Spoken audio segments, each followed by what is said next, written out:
तो दोस्तों, क्योंकि सांस भी कभी बहू के आज के एपिसोड की शुरुआत वहीं से होती है जहां छत पर तूफानी मौसम के बीच तुलसी के एक फैसले ने नंदिनी की दुनिया में एक बड़ा तूफान ला दिया होता है।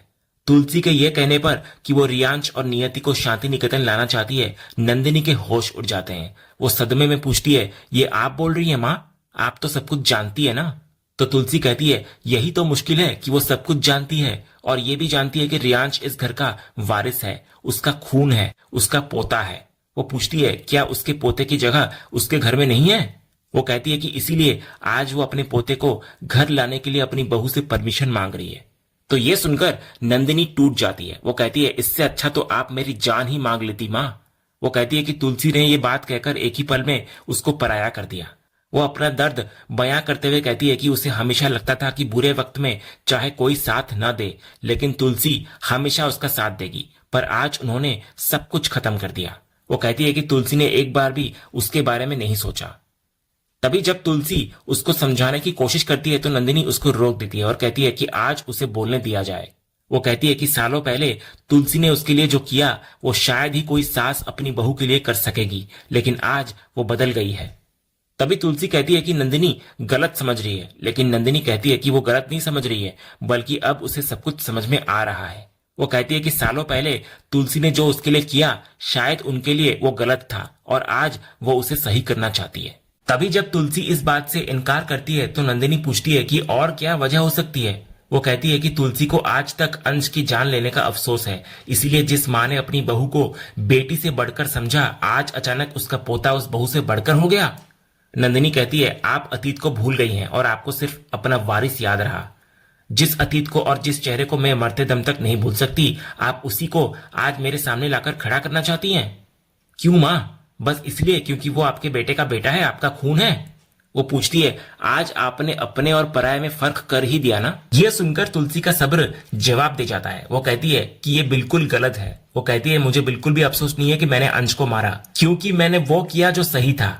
वो कहती है कि ऐसा नहीं है कि उसने इसकी सजा नहीं काटी या खुद को सजा नहीं दी। वो कहती है कि आज तक उसने किसी के सामने कुछ नहीं जताया, लेकिन नंदिनी भी तो एक माँ है ना, तो वो सोचे कि तुलसी पर क्या बीत रही होगी। इसके बाद तुलसी पूछती है, मैंने अंश को मारा, उसकी सजा मैंने काटी, लेकिन रियांश किस बात की सजा काट रहा है? रियांश और उसकी माँ किस लिए अपने परिवार और अपने अधिकार से दूर हैं? उनकी क्या गलती है? ये सुनकर नंदिनी पलट कर पूछती है, तो मेरी क्या गलती है माँ, जो आज आपने मुझे एक बेटी से वापस बहू बना दिया, जो आज आप मेरी माँ से मेरी सास बन गई? तुलसी कहती है कि यह सोचना गलत है, क्योंकि नंदिनी अच्छे से जानती है कि उसकी हर बहू उसकी बेटी है। वो कहती है कि अगर उसने नंदिनी को बेटी न माना होता तो वो अंश को कभी गोली नहीं मारती। वो कहती है कि उसे इस बात का दुख है कि नंदिनी को लगता है कि इतना सब होने के बाद भी वो उसके साथ कुछ गलत होने देगी। तो नंदिनी कहती है कि अब इन सब बातों का कोई मतलब नहीं है, क्योंकि तुलसी बदल गई है। वो कहती है कि उसे इसी बात का डर था कि जब रियांश उसके सामने आएगा तो यही होगा, और वही हुआ। वो कहती है, आपको मेरा जवाब चाहिए था ना, मेरी हाँ चाहिए थी ना, तो सुन लीजिए कि मेरी इसमें ना है और मैं कभी हाँ नहीं करूंगी। ये सुनकर तुलसी बेबस हो जाती है। वो नंदिनी से गुहार लगाती है कि वो उस पर तरस खाए और उसके बारे में थोड़ा सोचे। वो पूछती है, मैं क्या करूं, क्योंकि एक तरफ तू है और दूसरी तरफ रियांश और उसकी माँ। क्या सड़क पर छोड़ दूं अपने अनाथ पोते को सिर्फ इसलिए क्योंकि उसकी शक्ल उसके बाप से मिलती है? मेरे पोते के साथ न्याय ना होने दूं, उसे घर ना आने दूं? क्या उसे उसका अधिकार ना मिले? क्या ये न्याय है नंदिनी? फिर तुलसी कहती है, उसने पाप नहीं किया था नंदिनी, बल्कि उसके पिता ने किया था। तो नंदिनी तुलसी को कहती है कि ठीक है, अगर उन्हें लगता है कि रियांश और नियति के साथ सही नहीं हो रहा है तो वो कुछ नहीं कहेगी। वो कहती है कि वो आज उनकी मुश्किल को आसान कर देती है और ये फैसला पूरी तरह से तुलसी पर छोड़ती है। और फिर वो अपना अल्टीमेटम देती है, तो अब आप फैसला कीजिए कि शांति निकेतन में कौन रहेगा, मैं रहूंगी या वो? शांति निकेतन में या तो नंदिनी रहेगी या फिर रियांश और नियति, फैसला आपको करना है। इतना बोलकर नंदिनी वहां से चली जाती है और तुलसी को उसकी बातों से गहरा दुख पहुंचता है। उसे याद आने लगता है कि यह वही नंदिनी है जिसका उसने हर कदम पर एक मां की तरह साथ दिया था, यहां तक कि उसके लिए अपने बेटे को भी मार दिया था। अगले सीन में सुबह के समय घर के सभी मेंबर्स नाश्ते की टेबल पर बैठे होते हैं। गायत्री परी से फोन पर बात कर रही होती है और वहां के मौसम के बारे में पूछ रही होती है। फिर वो अजय को भी फोन करने के लिए कहती है। इसके बाद गायत्री सबसे नाश्ता करने के लिए कहती है, खास करके नंदिनी से, क्योंकि सब कुछ उसकी पसंद का बना होता है। वो कहती है कि तुलसी अपनी बहुओं का बहुत ख्याल रखती है। ये सुनकर नंदिनी जो चुपचाप बैठी होती है खाना नहीं खाती। जब गायत्री पूछती है कि क्या सब ठीक है, तो नंदिनी बोलती है कि उसे भूख नहीं है। तो गायत्री के जोर देने पर नंदिनी एक पल के लिए तुलसी की तरफ देखती है और फिर गायत्री से कहती है, ठीक है बा, अब तक तो सब ठीक ही है। तो नंदिनी का ये ताना तुलसी को बीती रात की बात याद दिला देती है। तभी सलोनी बताती है तुलसी को कि गौतम ने शोभा को एयरपोर्ट छोड़ दिया है और वो बस आते ही होंगे। इसके बाद वो मुन्नी के बारे में पूछती है जो सुबह से नजर नहीं आ रही होती। तो ऋतिक कहता है कि मुन्नी अपनी चचेरी बहन को लेने रेलवे स्टेशन गई है, जो अपनी आंखों का इलाज कराने के लिए यहाँ पर आई है। वो बताता है कि उसकी बहन को कम रोशनी में देखने में दिक्कत होती है और बारिश में उसकी नजर और भी धुंधली हो जाती है। तो दामिनी ये सुनकर कहती है कि इस बीमारी को निक्टोलोपिया कहते हैं। तभी तुलसी ये सुनकर कहती है कि अच्छा है, मुन्नी का परिवार मतलब उनका परिवार, और उसका इलाज यहीं पर होना चाहिए। तभी मुन्नी अपनी चचेरी बहन खुशबू को लेकर घर में दाखिल होती है। खुशबू को ठीक से दिखाई नहीं दे रहा होता और वो एक टेबल से टकरा जाती है। इसके बाद मुन्नी खुशबू को तुलसी के पास ले जाकर मिलवाती है। जब खुशबू पैर छूने के लिए नीचे झुकती है तो वो लड़खड़ा जाती है, लेकिन फिर संभल कर आशीर्वाद लेती है और कहती है, राम राम मलकिनी। तो तुलसी प्यार से कहती है कि वो उसे मलकिनी क्यों कह रही है, वो उसे माँ या काकी कह सकती है। ये सुनकर खुशबू मुन्नी से कहती है कि तुलसी तो उससे भी अच्छी है जैसा उसने बताया था। इसके बाद मुन्नी खुशबू को परिवार के बाकी सभी मेंबर्स से मिलवाती है। जब मुन्नी खुशबू को नंदिनी से मिलवाती है तो खुशबू उसको नमस्कार करती है, लेकिन नंदिनी कोई जवाब नहीं देती। तो ये देखकर तुलसी नंदिनी को धीरे से पूछती है, तू अब भी नाराज है क्या मुझसे? तो नंदिनी पलटकर उल्टा तुलसी से ही सवाल करती है, आप ही बताइए ना, होना चाहिए ना, क्योंकि आपने इतनी बड़ी बात इतनी आसानी से कह दी मुझसे। अगले सीन में साहिल घर पर दाखिल होता है और सबको देखकर कहता है, हेलो फैमिली, स्वागत तो करो हमारा। तो साहिल को देखकर घर के सभी मेंबर्स बहुत खुश हो जाते हैं और उसका स्वागत करते हैं। उधर दूसरी तरफ हम नियति को अपने घर के स्टोर रूम में देखते हैं। वो खांस रही होती है और कुछ ढूंढ रही होती है। तभी रियांश वहां आकर पूछता है कि वो क्या ढूंढ रही है।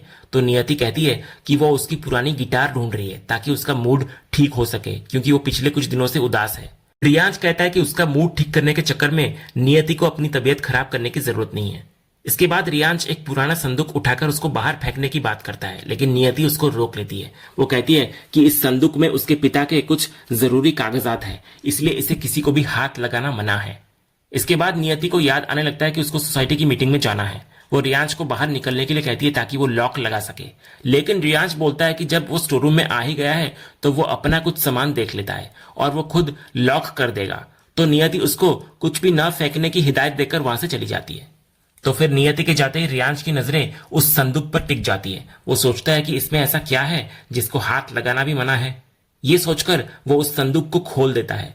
तो संदूक के अंदर उसे एक पुरानी डायरी मिलती है जिसमें कुछ तस्वीरें होती हैं। पहले उसको नियति के कॉलेज के दिनों की तस्वीरें मिलती हैं जिसमें वो अपने दोस्तों के साथ होती है। फिर उसे कुछ और तस्वीरें मिलती हैं और एक तस्वीर देखकर उसके होश उड़ जाते हैं।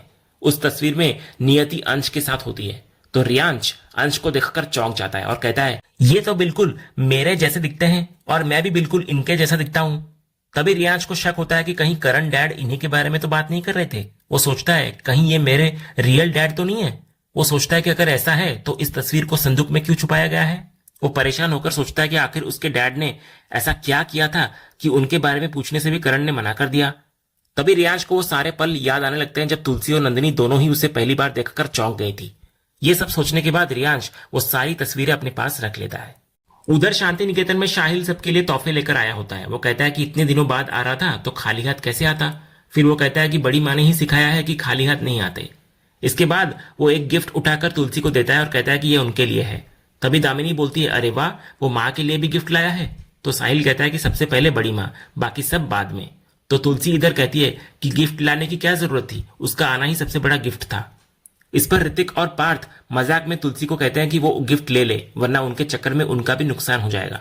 इसके बाद तुलसी साहिल के लिए बनाई हुई खीर लाती है और खाने के लिए कहती है। तो करण इधर साहिल को कहता है कि वो खा ले क्योंकि माँ ने खास उसी के लिए बनाई है। तो तुलसी कहती है करण को जैसे वो उसके लिए नहीं बनाती।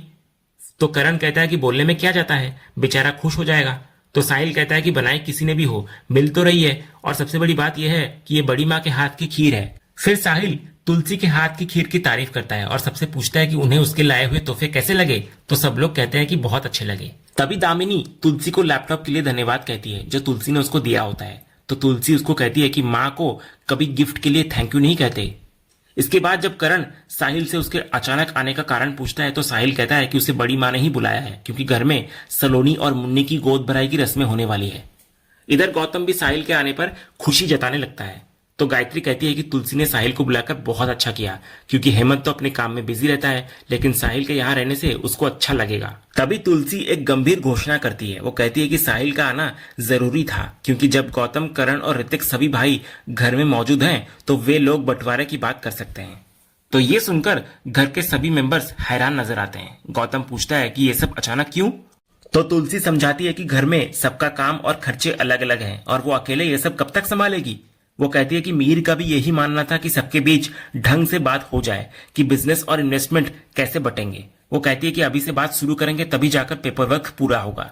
जब गायत्री पूछती है क्या ये अभी जरूरी था तो तुलसी कहती है कि बात नहीं करेंगे तो ये कभी अंजाम तक नहीं पहुंचेगी। वो कहती है कि जब सब लोग यहीं पर हैं तो बात कर लेनी चाहिए। ये सुनकर देव मन ही मन खुश होता है कि आखिरकार उसकी मुराद पूरी होगी। तभी इधर करण तुलसी को कहता है कि ये सब अचानक क्यों, कम से कम पापा को तो आज जाने देते। तभी गौतम करण पर तंज कसता है और कहता है कि पापा उसी की वजह से इतनी दूर गए हैं और वो यहाँ आराम से बैठा है। तो करण कहता है कि उसने पापा को मना किया था। तो इस पर गौतम कहता है कि करण ने जानबूझकर पापा के सामने जाने की बात की क्योंकि वो जानता था कि वे उसे जाने नहीं देंगे। जब दोनों भाइयों के बीच बहस बढ़ने लगती है तो तुलसी उनको रोकती है और डांटती है कि वे बच्चों की तरह हर बात पर क्यों लड़ते हैं। गौतम इधर कहता है कि वे दोनों है ही अलग, किसी बात पर सहमत नहीं होते। तो इस पर तुलसी कहती है कि लेकिन इस बार बंटवारे के विषय पर सबको सहमत होना पड़ेगा। वो कहती है कि वो किसी को कहीं नहीं जाने देगी जब तक ये मामला सुलझ नहीं जाता। वो ये भी साफ करती है कि बंटवारे पर सिर्फ बेटे ही नहीं बल्कि बेटियां और बहुएं भी अपनी राय देंगी क्योंकि उनके घर में बहुओं को बेटी ही माना गया है।